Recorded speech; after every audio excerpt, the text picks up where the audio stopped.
Beredar video di media sosial yang memperlihatkan seorang pria mencuri tas jamaah lain.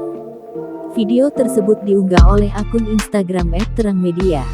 Dalam video tersebut terlihat para jamaah tengah melaksanakan ibadah salat berjamaah yang diketahui berlokasi di Masjid Ar-Rofiah, Kendal Payak, Kecamatan Pakisaji, Kabupaten Malang, Jawa Timur pada Selasa tanggal 12 April tahun 2022.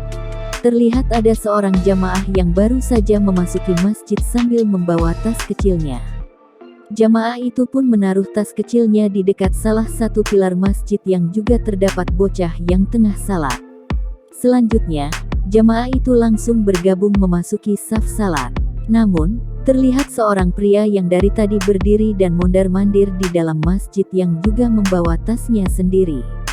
Pria tersebut lantas mendekati pilar masjid yang terdapat tas milik jamaah yang sedang salat. Sebelum mencuri tas, pria tersebut sempat menyuruh bocah yang tengah melaksanakan salat untuk bergeser. Hal itu dikarenakan tas tersebut berada tepat di belakang sebelah kanan si bocah. Setelah mengambil tas curian, pria itu pun langsung berjalan keluar meninggalkan masjid tersebut.